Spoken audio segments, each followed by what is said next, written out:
ನೋಡಿ, ನನಗೆ ಮೊದಲ ಬಾರಿಗೆ ನಮ್ಮ ರಾಜ್ಯದ ಇವತ್ತು ಮುಖ್ಯಮಂತ್ರಿಗಳಾಗಿ ಪ್ರಮಾಣವಚನ ಸ್ವೀಕರಿಸಿರುವಂಥ ನಮ್ಮ ನಾಯಕರು ಇವತ್ತು ಮುಖ್ಯಮಂತ್ರಿಯಾಗಿ ವಿಧಾನಸೌಧಕ್ಕೆ ಹೋಗಿದ್ದಾರೆ. ಇದು ಬಹಳ ಸಂತೋಷ ತಂದಿರುವ ವಿಚಾರ, ನಮ್ಗೆ ಖುಷಿ ಇದೆ. ಎರಡನೇದಾಗಿ ಮುಂದುವರೆದ ಭಾಗವಾಗಿ ಯಾರಿಗೆ ಕೊಡಬೇಕನ್ನೋದನ್ನ ಬಹುಶಃ MLC ಚುನಾವಣೆ 8ನೇ ತಾರೀಕಿದೆ. ಆಮೇಲೆ ಇದು ರಾಜ್ಯಸಭೆದು ಬಂದಿದೆ, ಮಧ್ಯದಲ್ಲಿ ಆಗ್ಬೋದು ನನಗೆ ಗೊತ್ತಿಲ್ಲ. ಬಟ್ ಎರಡನೇ ಲಿಸ್ಟಲ್ಲಿ ಬರುತ್ತೋ ಬಿಡೋದು ನಮ್ಮ ನಾಯಕರು ಬಿಟ್ಟಿರೋದು. ಕೇಳಿದ್ದೀವಿ, ನಮಗೊಂದು ಅವಕಾಶ ಕೊಡಿ ಅಂತ ಕೇಳಿದ್ದೀವಿ. ಮತ್ತೆ ನಾವು ಈಡಿಗ ಸಮುದಾಯಕ್ಕೆ ಕೆಪಿಸಿ ಅಧ್ಯಕ್ಷ ಹೇಗೆ ನೋಡಿ, ಈಡಿಗ ಸಮಾಜನೂ ಸಹ ದೊಡ್ಡ ಸಮಾಜವಾಗಿದೆ. ಇನ್ನೇನು 2 ಪೋಸ್ಟನ್ನು ಕೊಟ್ಟಿದ್ದಾರೆ. ಈಗ ಅವರು ನಮ್ಮ ನಾಯಕರಾದ ಹರಿಪ್ರಸಾದ್ ಅವರು ರಾಜ್ಯದ ಅಧ್ಯಕ್ಷರಾಗಿ ಆಯ್ಕೆ ಮಾಡಿದ್ದಾರೆ.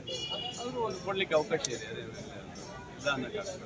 ಹಾಗಾಗಿ ಒಂದು ಅವಕಾಶ ಕೊಡಿ ಅಂತ ಮತ್ತೆ ಕೇಳ್ತೀವಿ ನಾವು ಅಷ್ಟೇ.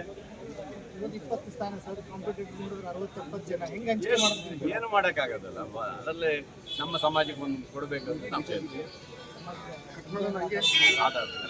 ನಾಯಕರು ಸಿಎಂ ಆಗೋದ್ರಿಂದ ಸಚಿವ ಸ್ಥಾನವನ್ನು ತ್ಯಾಗ ಮಾಡೋದು ಖಂಡಿತ ನಾಯಕರು ಬೇಡಪ್ಪ ಅಂದ್ರೆ ಖಂಡಿತ ತ್ಯಾಗ ಮಾಡಿ.